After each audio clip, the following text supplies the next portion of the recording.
most Americans spend $50 to $60 a week on lunch and coffee. Yeah. And I showed them if they started under 30 and they took that amount of money and started saving it in a 8.5%, 9% 401k that got matched, that they would be millionaires by the time they were 65. And this is people with the $30,000 to $40,000 a year range. And I hear this all the time. I don't know if you do. I don't have any money to invest. I don't have that. I can't do that. And the second thing that I did with them, that I made them do, is bring their bank statement and look at their bank statement and their ATM withdrawals and pick out all of the stuff that they really didn't need. Yeah. Back then, it was Red Box rentals, it was McDonald's, it was all of those things. But, more often than not, they could find $300, $400 that they were just wasting. And then when you teach them about putting some money aside to liquidate debt, just a little extra, apply it to one thing until it's paid off, then take that, apply it to the next thing until it's paid off, and then take that and apply it to the next thing. Next thing you know, not only did they save a tremendous amount of interest, but their monthly payments go down, which gives them the ability to increase their 401k or their other investment vehicles. Your relationship with money matters. I'm Michelle Perkins, and this is the Money and You podcast, where I will be breaking down your relationship with money, offering tough love money tips, and a money dating plan that will focus on lifting the barriers to success to help pave the way for better money practices and increased wealth. It's time to take control to live a limit-free life. It starts today. Hello. Welcome to the Money and You Show. I'm Michelle Perkins, and I'm the host of the show. And we are going to get ready today to talk about living financially free, which I know that's one of the most Googled terms, and people really want this in their life. And my company for a long time has been called Limit Free Life because I was helping people to find careers and work that made them, gave them the ability to find opportunities using their skills and their strengths and to really do what they wanted to do with their life on their own terms. And, ultimately, I found that that is still the goal, but without a solid money foundation, it's a lot harder for that to really happen. So trying to educate, motivate, inspire people around the idea of money, and a lot of talk on this show about your relationship with money, because the better your relationship is with money, the more fun you're going to have with your money, and the more your money is going to work with you to support your financially free life. So I have somebody who's living a financially free life and has built that for himself. And we're going to talk today to a fabulous guest. So I'm going to introduce him right away. Joining us today is Dean Inniss, managing partner at Your Best Life Now, an organization helping people to elevate finance, family, fitness, and faith to maximize their best life through coaching, community, and exclusive once-in-a-lifetime experiences. His unique background of business experience, law enforcement, martial arts training, and economic analysis give him a rare perspective that enables him to successfully guide entrepreneurs, CEOs, and other top executives to new heights. Dean, welcome. Well, thank you, Michelle. First, I just want to take a time to thank you for your audience, because there's so many people out there that need to know what you're taking your time to give them. And I think it's a beautiful thing. And I appreciate it. And I hope that they appreciate what you're doing as well, because you can Google whatever you want, but if there's not somebody there to give you guidance, it doesn't make a hill of beans. And we both know that it takes more than a hill of beans to live free financially. Yes. And thank you for that. That was very kind. And I appreciate that. I do love doing this podcast, partly to bring information and spread it around, because people really don't get too much of an education around money in the world we live in, but also to meet people like you. This podcast has exposed me to such a great array of interesting guests, and I've learned so much doing it. So I'm really happy to have you on today. So do you want to give us a little background on your career? Yeah, I I grew up in Wyoming, and parents that worked very hard. I'm a baby boomer, so this was in the 60s, 70s. And, we grew up and we just had a good work ethic. My dad was from the Bronx. My mom was from Cheyenne. He joined the service to see the world and ended up in Wyoming. So there you go. But I grew up in Cheyenne, and Cheyenne's a very diverse, small community, but it's been there forever. The military's been there since the 1800s, and it was where the railroad crossed from the East Coast to the West Coast. So we had a diversity of races, religions, and culture in a very small town. But the one thing about it was that it was there wasn't a lot of wealth there. So everybody was middle class and worked hard for everything they had, and we all supported each other. And it didn't matter where you came from because everybody came from someplace different. So it was a unique experience for me. And I grew up working hard. I had my first job at 12 and started working the whole time, and got a full ride scholarship to the University of Wyoming in debate from a kid that used to stutter.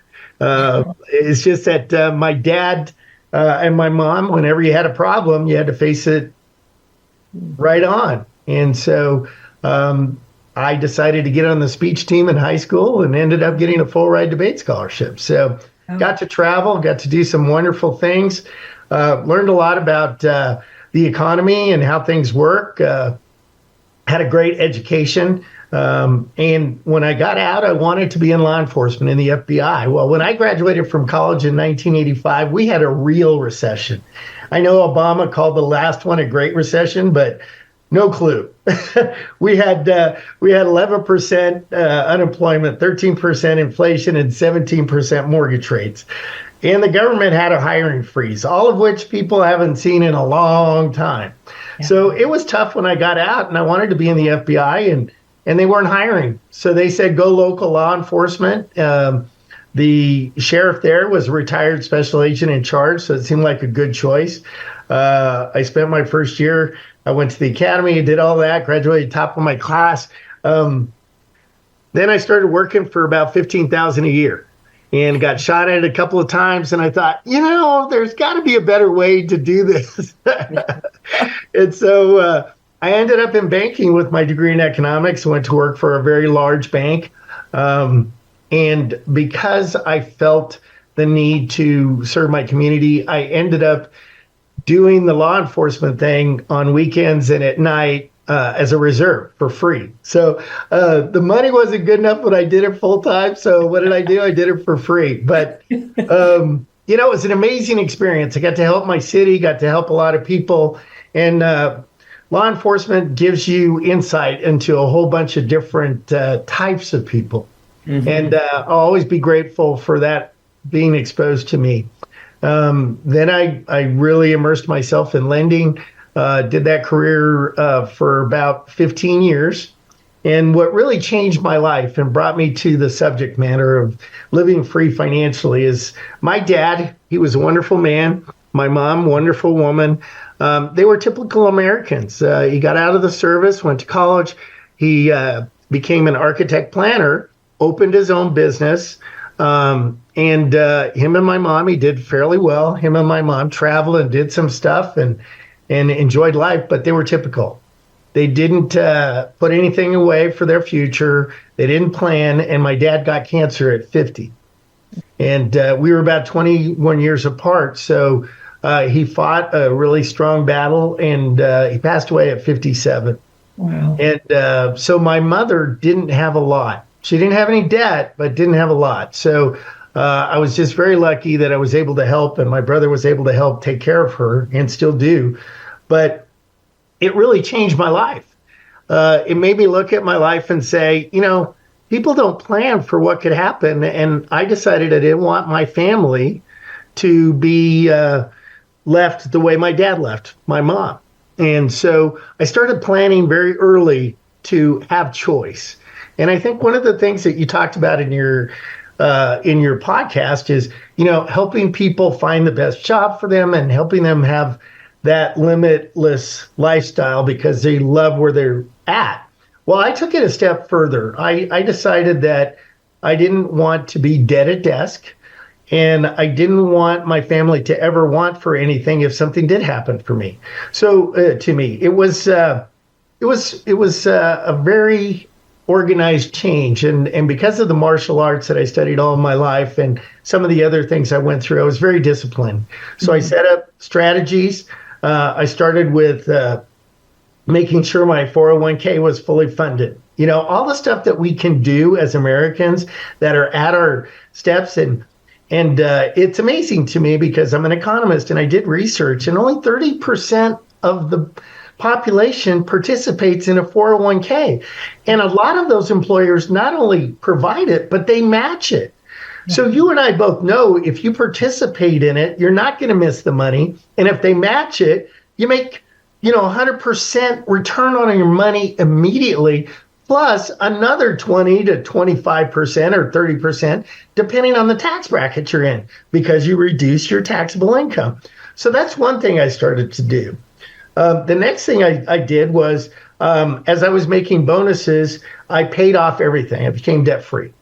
And when you become debt-free, that changes your lifestyle because then you don't have to worry about these huge bills coming in. You can start planning on what you're going to do. The key for me is I didn't change my lifestyle as my income grew. So I kept my lifestyle the same. And whenever I got a bonus, if I wasn't maxing my 401k, then I started investing in a tax-deferred annuity. And then I started looking at stocks, and I had some experience in investing. So I started investing in dividend stocks and in short-term stocks. And I played, I made little buckets, conservative, moderate, aggressive, and speculative buckets. And I took percentages and I started doing that. And the funny thing is it wasn't a lot of money back then. But when I left the bank, I had $39,000 in my 401k. I have not added to that 401k, but I manage it. And today it's $305,000. Just that $39,000. And people don't realize small changes early on equal big changes in life. And then I decided to start investing. I got hired by a commissioned company, and I never thought I'd do that, but I transitioned from banking to a mortgage bank where they paid me commission. I quadrupled my income. Wow. So I didn't change my lifestyle, but it sure made a change in what I could do with my money. So then I started investing in a factoring company, and I know probably a lot of your people don't understand what factoring is, and I'll give a brief disclosure. Okay. Factoring is where there's a lot of subcontractors out there that give government contracts or contracts from big companies, and they don't have capital. And sometimes the government, I know this may seem strange, but the government doesn't pay on time. So if you don't have a lot of capital, you can't afford to pay your bills in a timely manner. So what we do is we'll buy those contracts from the subcontractor at a discount, and then we get paid directly from the government. And so that discount provides a margin or a return that we can then pay ourselves at. It has a couple of caveats. It's not that easy. You have to know who you're dealing with. They have to be really reputable. They have to finish their contracts. But if you have the relationships, it can grow your money quite well. Then I started doing some notes where I financed. I was really into mortgage banking to the point where I was on the board of directors for the Texas Mortgage Bankers Association and the National Mortgage Bankers Association. So I understood real estate really well. So I started doing some notes where I would finance real estate and get paid on notes. So I diversified into interest income. So already I have given you 4 or 5 different ways where I had passive income. And my strategy always was, when I turned 50, I wanted to have enough assets and passive income so that I wouldn't have to work. That didn't mean I wasn't going to work. It just meant I wouldn't have to. And luckily, with a little help, I was able to do that. And then I kept working because to me, the best goal that you can have is not money. Money's a tool, and people that chase money are never happy. But money is a tool to have freedom and to have time and to have choice. And so I do a lot of coaching and consulting with executives and presidents of companies. And the one thing I make sure of is the people I coach and strategize with, they're after choice, not money. I can show people how to make money, but that won't give them happiness. And as you can see, the company that I most affiliate myself with, YBL, is all about your best life.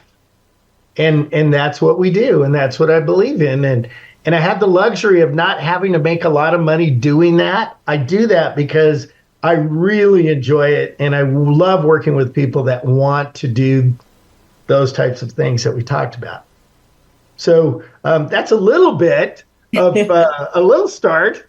Yeah, no, that's amazing. And so many things came up.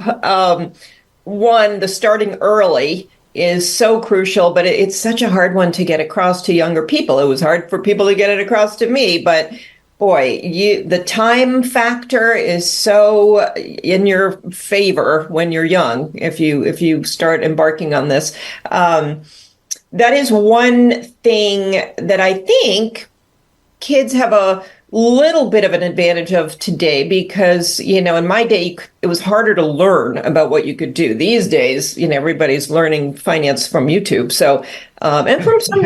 Not only sure it's a great place, but at least they have access. I mean, we can't teach it. I've been trying to teach financial literacy in the school system, and they won't let you. And I have a course that's approved by the Fed and everything else, and it's sad.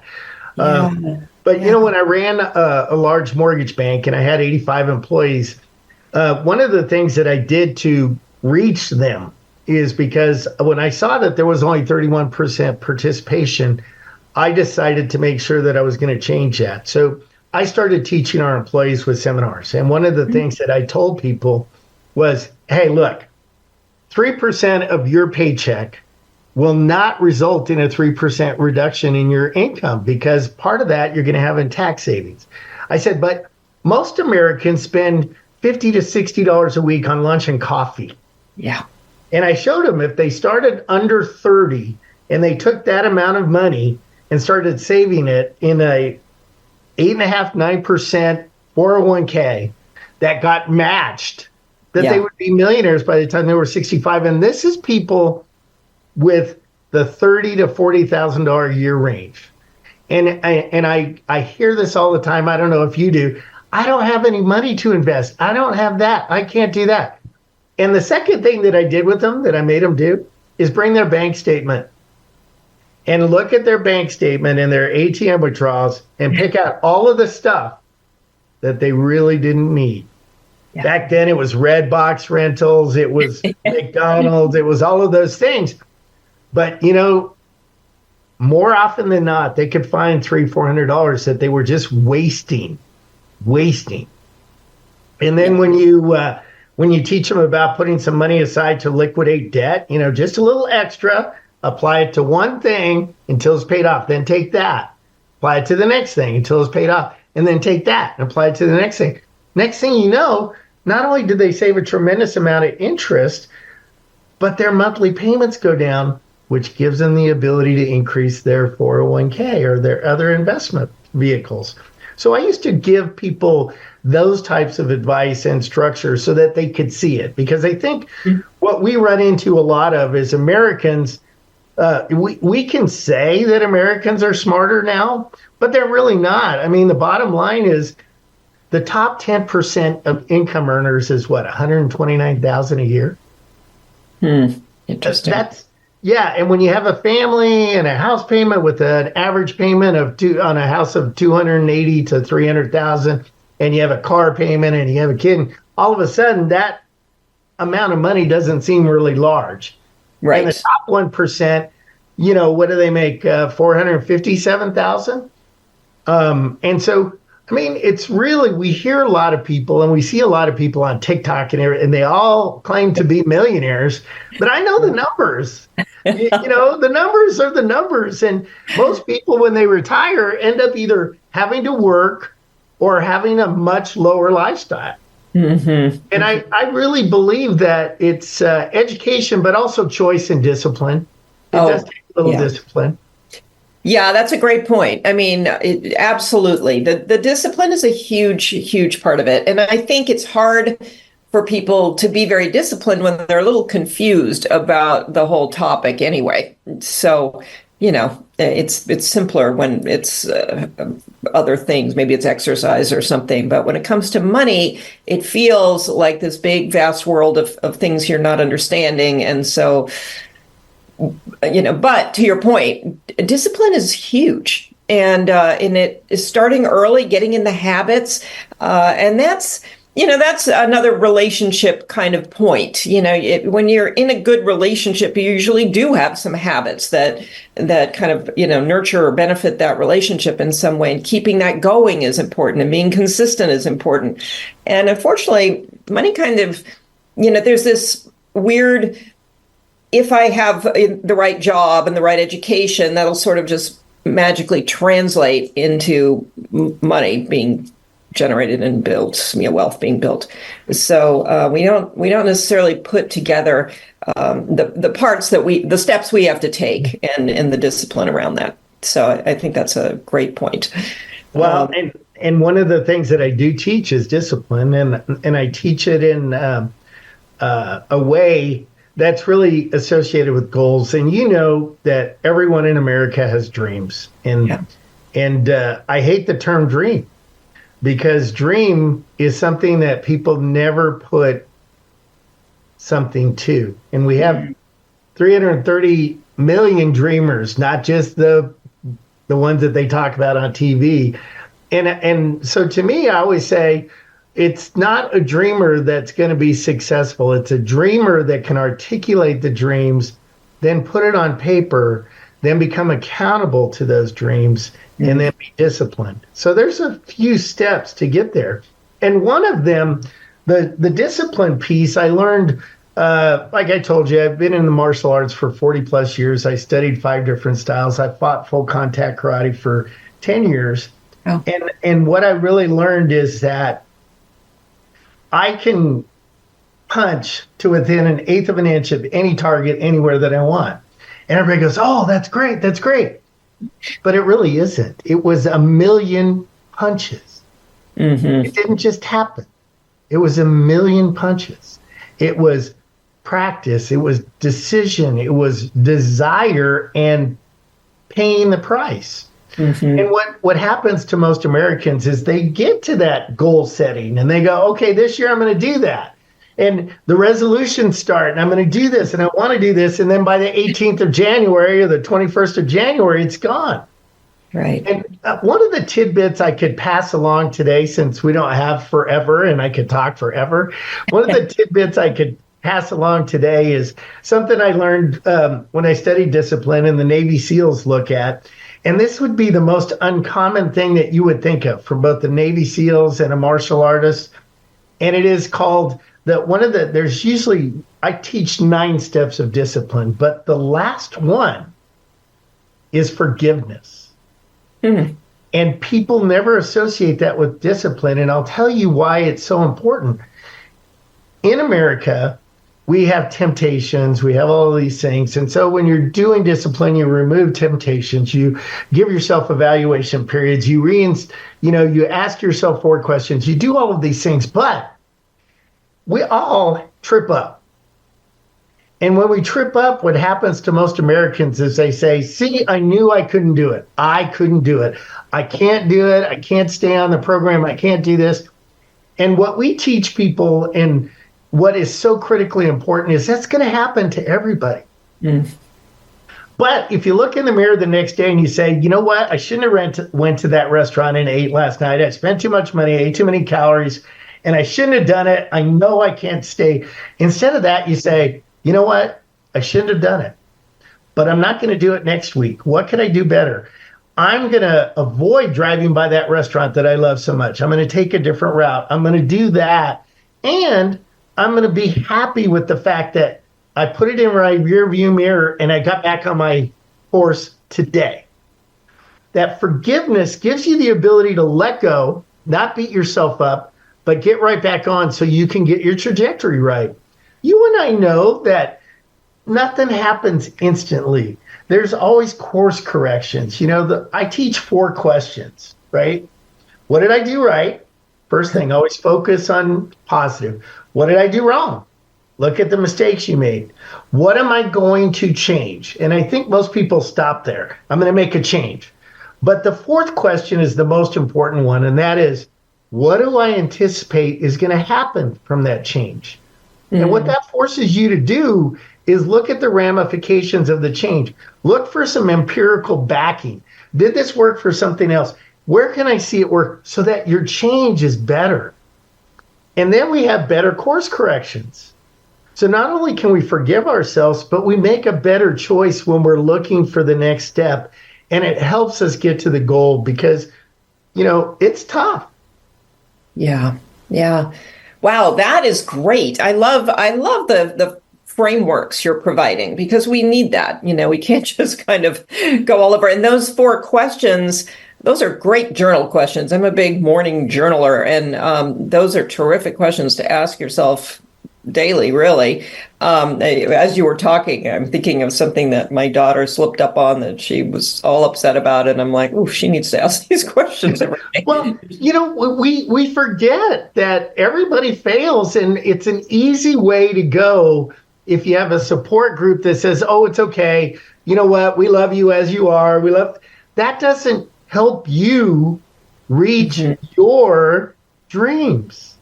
Yeah. Yeah, that is very true. I keep seeing the dream behind my head, and I'm a little embarrassed now that I have that word up there. But anyway. But like I said, dreams are the starting point. You have to have them. Yeah, I just think that too many people stop there. And that's what the problem is. And they lose their dreams because nobody helps them take the next step. Mm-hmm. We fail in school so many ways. Mm-hmm. I mean, financial literacy, we're focused on the wrong things. And now that I'm talking about the economy, I realize that this economy is changing so fast, and our schools are so antiquated in what they're teaching. That's right. These schools were set up for employees. Yes. And see, I don't want employees going into the next generation. We need ambitious, free-thinking, creative people, and they can't be that unless we give them some deductive reasoning, unless we give them some structure on how to get to a dream, unless we give them some financial wherewithal. Those are the key things that we should be teaching, not the stuff we're teaching now. And I'm just going to leave it at that. Well, I couldn't agree more. And it's pretty frustrating because when we aren't teaching those things, and then you do go on social media and you see people, again, sort of just overnight becoming millionaires and whatever they're, it's really crazy. But yeah, it feels like you should just be able to do it without any sort of training or learning any skills, and it's just supposed to happen to you. But it's, I love what you're saying. There is, the world is changing so quickly anyway, every day, and it's really, everything's changing so quickly every day that the schools will probably never keep up at this point, but they really, we need to teach these things. We need to really help people to figure out, because it is a, we do live in the land of dreaming and goal setting and everything else. And there has to be that bridge. So, really interesting point. I was thinking of something else while you were talking as well. I don't think people necessarily know how to be disciplined either. I mean, if they go in the military or something, they're going to learn. But the general population, I think, and everything's sort of reduced down to, 5 steps to be a more disciplined person. But it really, you have to stumble and deal with all, the sort of the failures or whatever, and how to bounce back from that. And there's a lot of talk about all this stuff, but it's very surface level. It really doesn't get into the nitty gritty. And I can see it sort of ingrained in you because of the martial arts and other things that you've done in your life. But you really have to do some of those things to bake it in.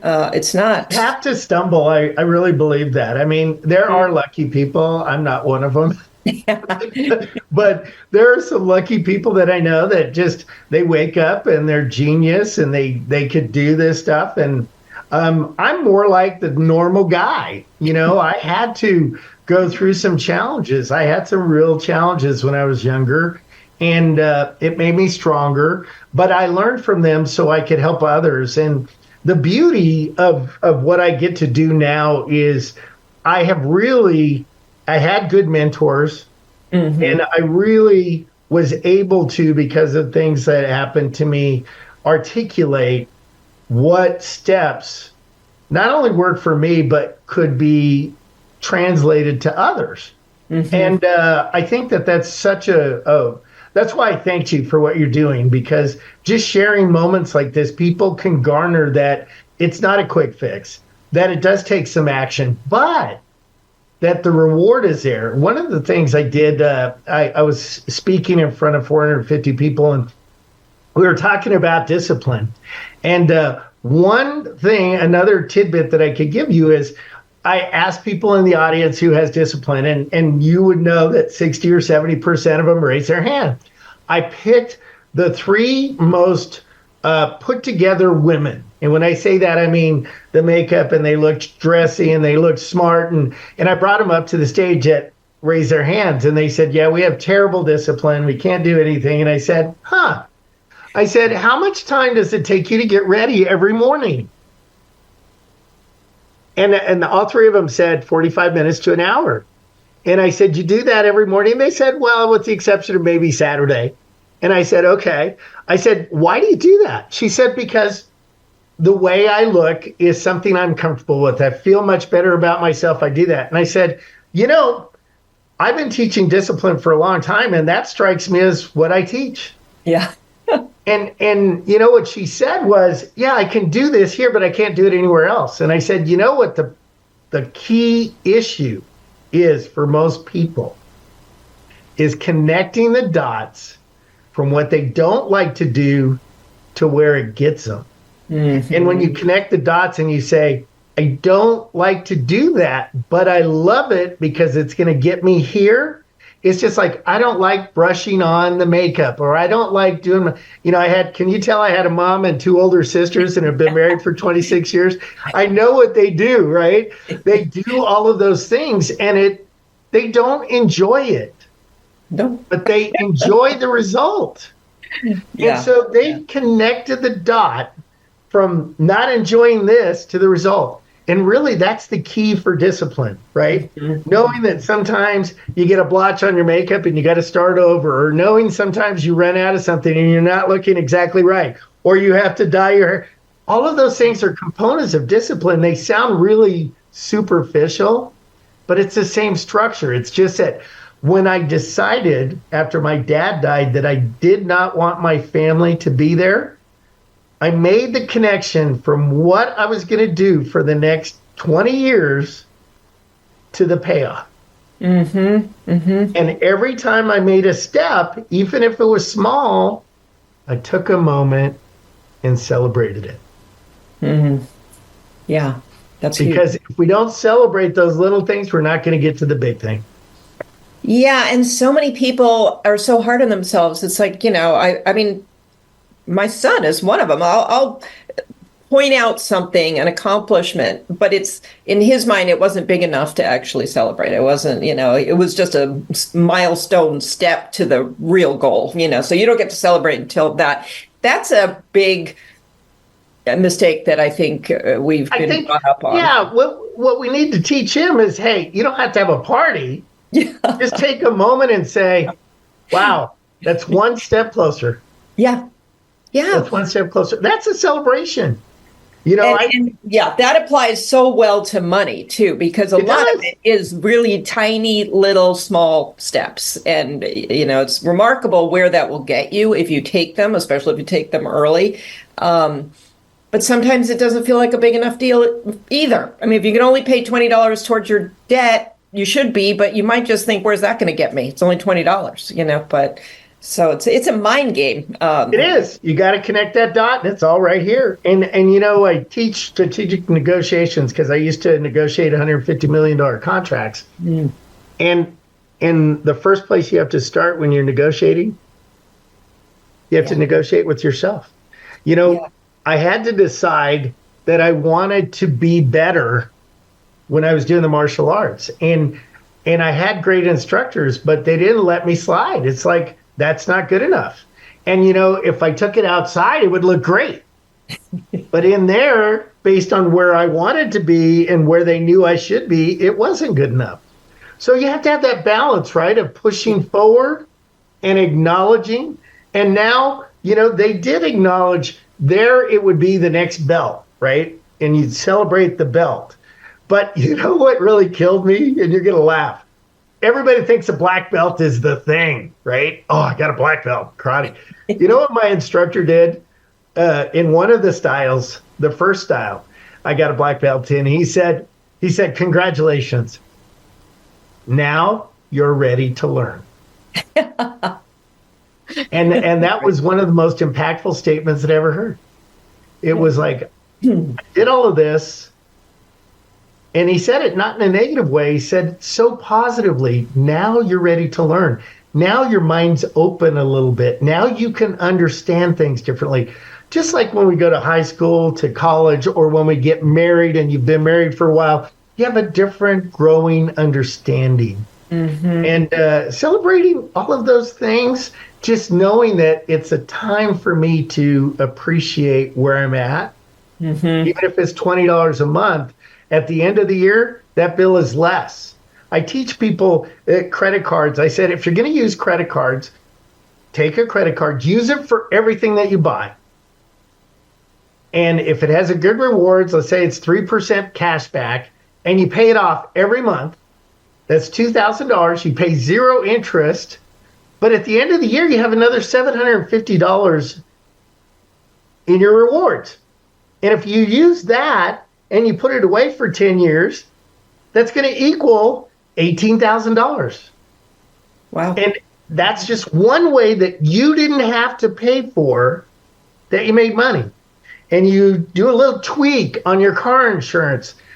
You do some investigation on your homeowner's insurance. And all of a sudden, now you don't have $720. You didn't change anything, but you got $3,000 a year. And you invest that in 10 years, $39,000. 20 years later, it's $308,000. Yeah. Those are little things that you can change without spending money, that just take a little bit of research, but a little bit of discipline. And all of a sudden, you can be like me, having several companies and not worried about it, because if I don't want to have them, I can sell them and retire. Yeah. No, that is so great. All of this is fantastic. And I'm thinking too, with the discipline, one of the things that I found going from a corporate job to running my own business is that takes a lot of discipline just to manage your day and your time. It's a thing that I don't think enough people talk about when you're thinking about that transition. Things make a lot more sense when you go to the office and it's all laid out for you. But when you're home, like, woohoo, you don't necessarily buckle down. So what did you find, and how did you manage that? You're already disciplined, so it might be not. Well, I'm all about systems, but I'll tell you, I coach businesses, as you're well aware of. But the one thing that we coach in, and you saw, it's faith, fitness, finance, and family. Discipline impacts all of those, right? Just like you said, finance, business, same thing. I teach three things in business. If you have your own business, you need alignment, okay? You need simplicity, and you need foresight. And this applies to every business. I coach billionaires and I coach people with small businesses. And what you really need to understand is alignment means you know what your company wants to accomplish. You know what your talent and skill set are. You know what you want your customers to feel, what problem you're solving for them. It doesn't work unless everyone in your company is aligned with that. It doesn't work without every piece of your marketing aligned with that. It doesn't work without you believing it and doing it every day so that they can see it, believe it, and do it every day, right? The second thing is simplicity. When I go into businesses, I look at their business structure. When I tell people I started businesses, I start businesses as if I'm going to sell them. Mm-hmm. Whether I'm going to sell them or not is irrelevant, but I started as if I'm going to sell it, which means for every job in my business, I have a standard operating procedure. I have a job description, and I have skill sets that tell me what that person does, how they do it, how I train them, retrain them, evaluate them, and what their skill set is to do that job at the very highest level. That's number one. Number two, every piece that I can automate, and when I say automate, that's just simply what I told you, right? SOPs, skill sets, job descriptions, that's automated. That whole hiring process now is automated. There's very little variance. I get the same result. I get a high level of performance. That's simplicity, right? Automate things, take the variance out, have great systems. You wouldn't get that from an economist, right? But it's true, right? Systems are really important. And the last thing is foresight.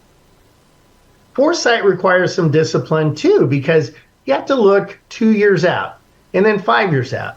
And doesn't mean you're always right, but if you're doing that 80% of the time, you're going to be ahead of your competition. And that's really all you need to be in a small business, right? So you look at your product. How's my product going to fare over the next 24 months in the economy? Is it a luxury product? Is it this product? What's inflation going to do to me? What are interest rates going to be doing to me? And I'm thinking about that ahead of my competition, so I'm proactive, not reactive. Proactive entrepreneurs always succeed. Proactive investors always succeed.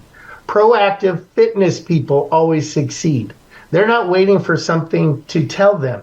They're in the gym devising a new way to do a lap machine to get a better system out of it. That's what they do. So it's simple concepts that take you from the average to the above average, even if you're average. Wow. Okay. This is so much more than I even expected. Thank you so much for that. Sorry. Amazing. No, it's been so good. And that was my next question. So if somebody's listening to you going, oh my gosh, that's a different person than me that's going to be proactive in the gym or whatever. I mean, you can start anytime, but yeah. Okay.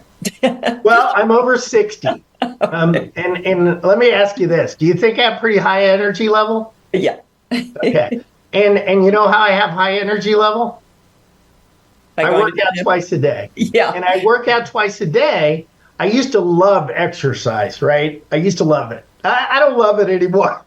Now it's a necessity because during my fighting and everything else, I have issues. I have arthritis. I have, problems with my lower back, my shoulders, but I have a really positive mindset. And back 30 years ago when they wanted to put me on Celebrex, I went, no, because my liver and my kidneys would be dead right now. So instead, I said, how can I do this? I started looking around and talking to people, and they said, really arthritis, you can't fight it per se, but you can modulate it. Movement keeps you from getting arthritis. And now I coach some of the top physicians, and they tell me about things like, cucurin and turmeric. That's a natural anti-inflammatory. So I'm always looking for something. What that tells you is that every normal person has access to the cell phone that has so much more information than just what we look for it for, the social media, the Facebook, the TikTok. No, it has access to everything. And you can find it. So challenge yourself every day just to do something for 10 minutes different than you did the day before. Whether it's a breathing exercise or lowering your stress level by doing something you enjoy. If it's reading or cooking or doing some exercise, do something every day to improve your life from where it is. Yeah. And that's something everyone can do. And what I try and teach are things that everyone can start with, and then they can build and celebrate and learn. And then rear view mirror when you trip up, because you will. I did many the reason why I'm such a good strategist is because I've screwed up so many times. I try and help people from not doing those same mistakes. And I tried not to make the same mistake twice. That's the important thing about discipline. Forgiving yourself and remembering what got you there so you don't do it again. Yeah. Wow, Dean, this has been so good. I just love listening to you, and you're, I the energy, the positive mindset, the discipline. I mean, you put all those things together, and it's actually pretty hard not to succeed. So I think that's amazing for people to hear. And I loved what you were saying with respect to money too. Just these small steps and just having the right mindset and allowing yourself to start at any time, because it's another one where I hear all the time, well, it's too late for me. I'm 50, I'm 60, whatever.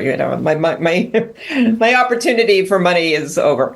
So all of this is. If you have that attitude, it will be. Right? That's right. And usually when people are older, they can actually make some pretty big changes really quickly. I mean, one of the things that I look at with people that are retired that now are saying, do I need to work? Should I work? And the first thing I tell them is, do you want to? Mm-hmm. And then they say, well, I don't really want just any job. I say, well, what kind of job would you like? This is what you do, right, Michelle? What kind of job would you like? What would you do if you didn't get paid, but you could get paid? Mm-hmm. And they'll find something. And I said, why don't you just do that part-time? Just get out of the house, get your mindset rolling. And since you weren't doing anything with that money anyway, because you weren't making it, why don't you take half of it and start doing this? Whatever it is. Right. Yeah. There's so many ways. And what normally happens, if you can help somebody make it past 2 years when it comes to these little financial strategies, the difference in 2 years they see, they're motivated from then on. And that's that critical time frame.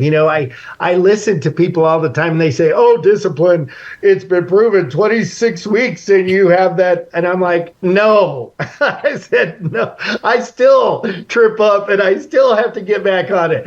And it's how you can see how you can connect the dot. Yeah. Right.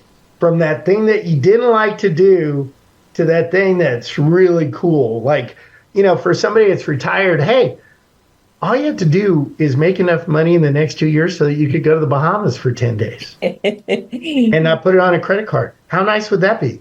Pretty nice. Yeah. And then they go, if I could do that, maybe I could do this. Then if they do it, their mind starts taking over and they start equipping themselves with those tools. Yeah. Wow. Well, unfortunately, I actually have to let you go. I don't want to. But can you please tell people, I'm sure people are going to want to connect with you. How would one do that? Well, of course, my website's there, yblnow.com. And I encourage people just to go through that website. You'll see some testimonials of people that have changed what they do. Now, that is significant, but if you want to reach out to me, my email address is dean@yblnow.com, and you can do that. I also have Dean Inniss is my Facebook page, and on Instagram it's DJ_crusade. I'm not really big on posting on social media, but my team has really gotten after me. So over the next 6 months, I'll be doing more.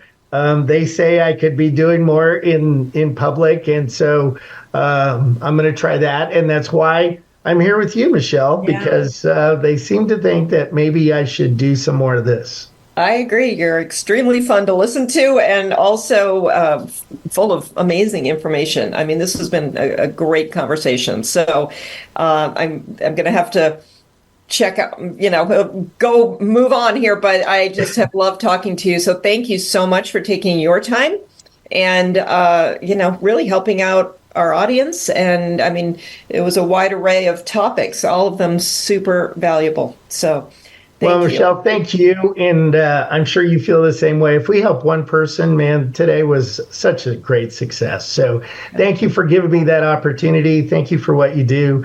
And I appreciate your time. Well, thank you. Boy, I'm inspired. So, I love that. That's another way to celebrate. I mean, It is. It's great. it's great. So, Well, okay. Well, thank you. Thank you very much. Have a wonderful, I know you're going on a trip. Have a wonderful trip. And that sounds amazing. So, all right. And thank you, audience. Thank you, UBN Go, for broadcasting the show. And thank you, audience, for listening. Please, if you like the show, give us a 5-star rating and share the show with your friends. We'd love to build the listening base of the show. So thank you. And we will see you next week.